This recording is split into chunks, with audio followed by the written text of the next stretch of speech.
Retour des accroches longues après des années de visuels sans mots. Et un retour des accroches longues après des années de visuels sans mots. Ça veut dire quoi pour vous? Oh, ça veut dire quoi pour vous? Ça veut dire quoi pour vous? Non, pour moi, c'était pas vraiment parti. Ça revient un petit peu plus, peut-être qu'il faudra voir le palmarès, peut-être qu'effectivement il y a plus d'annonces typo, d'accroches. Ça veut dire que je vais pas être au chômage parce que j'ai jamais réussi à faire une accroche courte. Donc un retour des accroches longues, c'est un retour du sens aussi. Le sens qui revient sur le devant de la scène, quoi. Comment dire,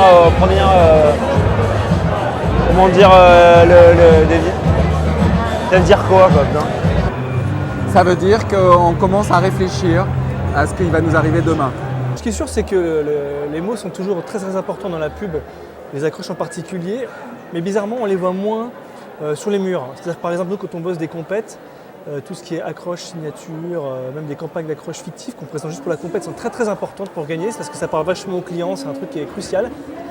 C'est vrai que bizarrement après ça les clients sont parfois moins friands de ce genre de choses de nos jours, mais en tout cas s'il y a un retour des mots, c'est une bonne chose. Contrairement à ce qu'on pense, les gens lisent et on peut même dire que sur les réseaux sociaux, les gens écrivent aussi beaucoup. Comme quoi les nouvelles technologies, peut-être qu'elles nuisent un peu à l'édition papier, mais en tout cas elles poussent les gens à lire et écrire. Aujourd'hui, on voit beaucoup de mots, en fait. On voit plus de mots qu'avant, j'ai l'impression, sur les réseaux sociaux. On sait que Twitter, on est passé de 140 à 280 caractères. En fait, les mots sont beaucoup plus présents, j'ai l'impression, notamment grâce aux conversations sur le social. Et pourquoi pas en avoir plus, du coup, dans les prints? Est-ce que c'est lié? Je me pose la question. Parce que les accroches sont meilleures, je ne sais pas. C'est peut-être une tendance. C'est une bonne chose parce qu'on voit de plus en plus de jeunes rédacs qui ne savent plus vraiment écrire. Ils ont des idées mais ils ne savent plus trop écrire. On voit des AD qui trouvent des idées aussi mais qui sont moins pointus en termes d'image. Donc je crois qu'un petit retour à la base n'est pas mauvais pour bien démarrer le métier. Pourquoi est-ce qu'il y a un club des AD Et pas un club des rédacs? Alors ça, c'est une super question. Ça c'est assez drôle. J'avais un ancien partenaire rédacteur donc, qui m'avait dit, et il était un peu choqué par ça, il m'avait dit ouais fait chier les AD, pourquoi c'est le club des AD, il n'y a pas le club des rédacs. J'ai pas trop su quoi lui répondre. Parce qu'on est beaucoup moins ambitieux, on est moins artistique, en fait je pense, quoi. Qu'est-ce qu'on dit? Et pas un club des rédacs. Eh bien si, il y en a un. Hein, la République des rédacs qui vient d'être créée cette année. Françaises, Français, mes chers compatriotes. Je suis, moi, Olivier Henry, le premier président de la République des rédacs. Ils sont bien représentés, les rédacs. Ils avaient plein de prix. Ouais, alors là tu vas pas faire plaisir au club des DA, mais ce qui était quand même paradoxal au club des directeurs artistiques cette année, c'est qu'il y avait une rubrique rédaction à part entière et aucune rubrique direction artistique. Même s'il y a eu un directeur artistique de l'année. Je pense que les rédacs vont avoir de plus en plus d'importance par rapport à l'image. On est vraiment dans le brand content aujourd'hui, d'essayer de... Il y a un truc qui est très drôle, aujourd'hui Fabienne était jurée au club des AD, alors qu'elle est la rédac de la team. Et parce que j'étais jurée en catégorie digitale et qu'aujourd'hui je pense qu'on s'accroche beaucoup au concept aussi. On est plus sur l'idée très forte avec une très belle exécution, qu'elle soit de la direction artistique, des mots, de la radio ou vraiment des opérations activation digitale. Donc je pense que le rédac aura de plus en plus d'importance. Donc, le club des AD est un club de résistance et il faut être là pour résister contre tous ces rédacteurs, ces blablateurs, ces gens qui parlent, qui disent trop de mots et qui disent n'importe quoi. Et nous, on contrôle, on réduit, on soustrait et on va à l'essentiel.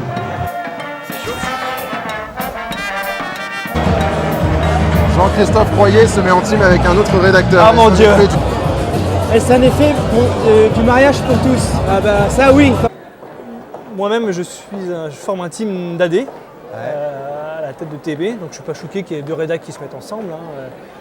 Je crois qu'à partir d'un certain degré d'expérience, je pense qu'on peut compenser ces lacunes. C'est-à-dire que voilà, mes lacunes concernant les mots, à force d'avoir travaillé avec d'excellents rédacteurs, j'ai appris moi-même à les travailler. Et je pense que c'est pareil pour des rédacteurs. Je pense qu'ils se sont forgés un œil avec toutes ces années en bossant avec de talentueux AD, donc ça ne me pose pas de problème. Écoutez, aujourd'hui j'ai l'impression que le team en soi, on peut le révolutionner. Nous on croit en un creative technologiste avec un motion designer, on croit à un social creative avec, je sais pas, un producteur. Le team en soi peut se révolutionner.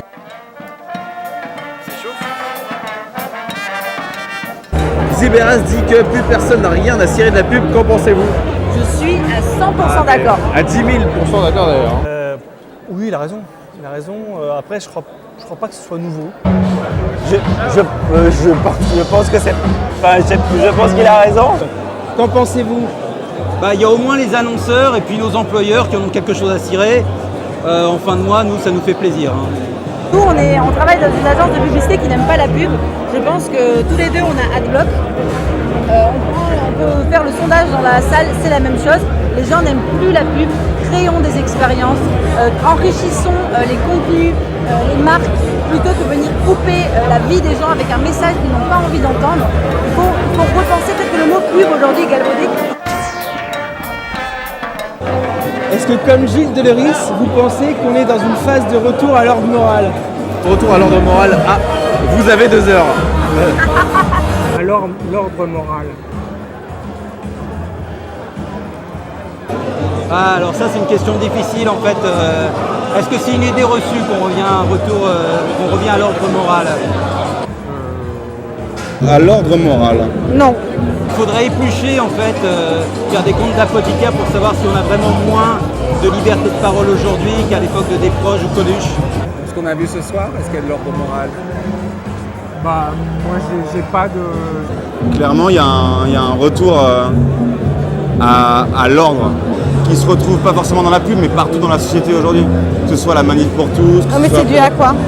Je sais pas à quoi c'est dû, ça peut-être à une perte de valeur justement, à une perte de valeur, à une perte de sens, à une perte de base solide. On ne sait pas trop comment parler de religion, comment se positionner sexuellement, comment tout ça. En fait, faut pas être trop.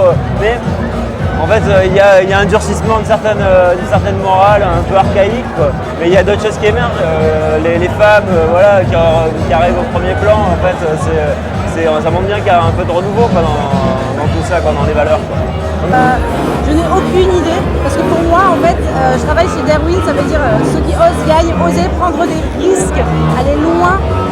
On nous donne un cadre, des contraintes, que ce soit si on travaille sur une marque d'alcool, la loi E20, que ce soit sur des plateformes sociales, on a des contraintes qui sont imposées par la plateforme sociale.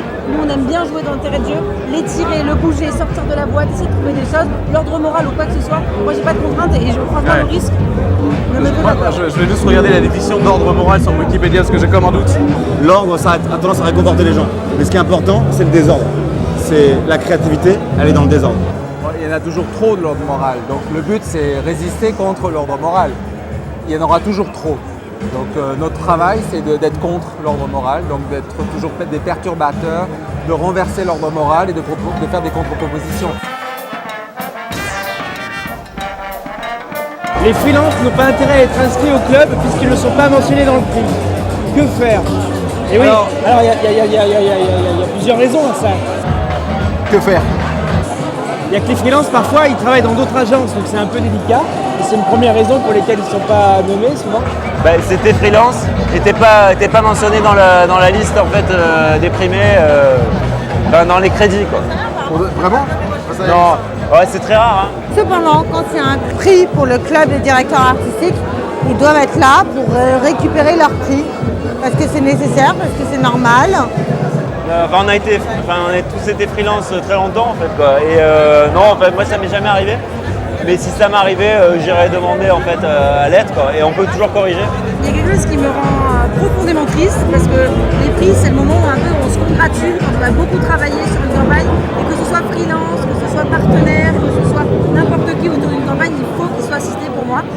Et les derniers exemples que je peux vous donner, on a travaillé pour Médecins du Monde pour une campagne et en amont, on avait beaucoup discuté avec des élèves d'une école qui s'appelle Sub de Pub et un des élèves est arrivé avec un début de réflexion. L'élève est crédité sur la campagne en conception. On trouve ça hyper important de valoriser le travail des gens et pour moi, les freelances devraient être valorisés et devraient être crédités. D'autant plus que le modèle évolue. Je pense que si en fait le club des DA n'évolue pas en même temps, c'est-à-dire que ne se met pas à créditer les freelances, en fait demain, ils n'auront plus personne à créditer. C'est-à-dire que le modèle free, c'est un modèle qui va bien à tout le monde, c'est un modèle qui convient aux agences. Et Gilles Deleuris demande à ce qu'il y ait de plus en plus de différents types d'intervenants en dehors des prescripteurs habituels de la pub, d'ouvrir sur des architectes, sur des écrivains. voilà. les Et étudiants, la jeune génération, réouvrir le club pour redonner du sang neuf. Dans tous les cas, un club DDA qui reconnaîtrait la position des freelances, ce serait une avancée pour l'univers de la publicité. Est-ce que vous pensez qu'il faut éviter d'opposer le brand content et le brand management? D'opposer le brand content et le brand management. Vous avez 3 heures cette fois. Oh, c'est trop marketing pour moi. Est-ce qu'il faut éviter de... Je pensais qu'il faut éviter d'opposer le brand content et le brand management. Non. C'est le brand content et le brand management. Il y a trop d'anglais dans cette phrase. Non, mais le brand, machin. C'est lié en fait. Après déjà un demi-verre de vin blanc, ça devient assez difficile de répondre à la question en fait. C'est qu'on a des grands débats sur qu'est-ce que c'est le brand content. Nous qui travaillons à fond dans l'entertainment, on a l'impression que le brand content, c'est un peu une vision de l'entertainment. Donc déjà précisons les termes. Et derrière, brand content, brand management, je ne sais pas, je ne les ai jamais opposés moi-même. Donc Mais d'ailleurs, mais plus que pas opposé, en fait je n'ai jamais utilisé brand management. Qu'est-ce que ça veut dire? David de Guilby disait: notre métier est infesté d'idiots qui essaient d'impressionner en utilisant le jargon prétentieux. Est-ce que vous pensez que ça s'arrange? Que c'est pire qu'avant. C'est pire qu'avant. C'est pire qu'avant. Non, je pense non, ça change. Pareil, mais C'est une constante. Hein. C'est une sorte de continuité quoi. C'est pire qu'avant. Parce qu'en fait aujourd'hui, je sais que nous de notre côté, on travaille 90% du temps en anglais. C'est-à-dire qu'on est amené en fait à faire du franglish tout le temps sans s'en rendre compte et qu'en fait, je pense aussi que la meilleure façon de se camoufler, c'est de se cacher derrière des jargons un peu compliqués. Et pour répondre très littéralement à la question, non, je ne pense pas que ça s'arrange. Je pense que ça empire.